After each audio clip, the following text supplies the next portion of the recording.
গত ৩৫-৪০ বছরের রাজনৈতিক সন্ত্রাসের ইতিহাস মধুপুরবাসীর ভুলে গেলে চলবে না। তাই বলি ভোটটা নষ্ট করার দরকার নেই। কংগ্রেস সিপিএম জোটকে ভোট দেওয়া মানে আপনার ভোটটাকে নষ্ট করা। সমস্ত ত্রিপুরার দিকে তাকান মানুষ সিপিএম কংগ্রেসকে প্রত্যাখ্যান করেছে। এখন ৪ বারের মুখ্যমন্ত্রী সংবিধান বাঁচানোর জন্য হাত চিহ্নে ভোট দেবেন, রাষ্ট্র বাঁচানোর জন্য, সংবিধান বাঁচানোর জন্য এবং ভারতের অস্তিত্ব বাঁচানোর জন্য। এতদিন কোথায় ছিলেন মানিকবাবু অস্তিত্ব বাঁচানোর জন্য? ওটা কি নিজের দলের অস্তিত্ব বাঁচানোর হাত চিহ্নে ভোট দেওয়ার জন্য বলেছেন? সোমবার ১৫ কমলাসাগর বিধানসভা কেন্দ্রের মধুপুরের এক নির্বাচনী জনসভায় এভাবেই সিপিএম এর খবরের জোটকে আক্রমণ করলেন পশ্চিম ত্রিপুরা লোকসভা আসনে বিজেপি প্রার্থী বিপ্লব কুমার দেব। আজকে আমি মধুপুরবাসীর কাছে দায়িত্ব দিয়ে যাব, 19 তারিখ নির্বাচন হবে, প্রার্থী আমি আছি।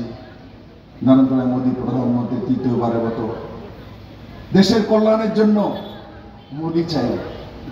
তাই আমি সমস্ত মধুপুরবাসীকে জাতি, ধর্ম, দল, মত নির্বিশেষে বলছি, বন্ধুরা, ভোটটা হাত চিহ্নে দিয়ে ভোটটা নষ্ট করে কোনো লাভ নেই।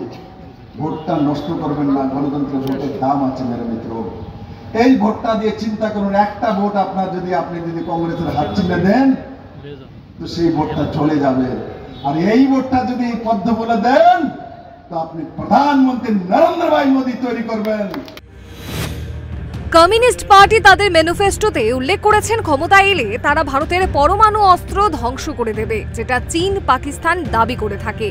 এমন খতরনাক ম্যানিফেস্টো। ওরা রাষ্ট্রদ্রোহী, ভারত বিরোধী। মানিক সরকার এবং জিতেন্দ্র চৌধুরীদের ত্রিপুরাবাসীর কাছে মাফ চাওয়া উচিত।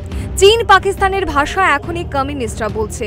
তাদেরকে আপনারা জিজ্ঞাসা করুন কেন তারা এরকম লিখেছে। কমিউনিস্টদের ভারতে থাকার অধিকার নেই বললেন পশ্চিম ত্রিপুরা লোকসভা আসনে বিজেপি প্রার্থী বিপ্লব কুমার দেব সোমবার মধুপুরে দলীয় এক নির্বাচনী জনসভায়। আমি যে বলেছি কমিউনিস্টের ম্যানিফেস্টোর মধ্যে ভারতের পরমাণু বোমকে ধ্বংস করার জন্য লিখেছে, জিজ্ঞাসা করুন কমিউনিস্টের নেতাদেরকে লিখেছে কিনা। বলে বিপ্লব দেব বলছে লিখেছেন। তারপরে কমিউনিস্টদের ভারতে থাকার অধিকার নেই মেরে মিত্র, এই দেশের মধ্যে থাকার অধিকার নেই। এদেরকে পাকিস্তানে ভাগিয়ে দেওয়া উচিত, এদেরকে চীনে ভাগিয়ে দেওয়া উচিত। এদের অধিকার নেই ভারতের বস্ত্রের মধ্যে থাকার।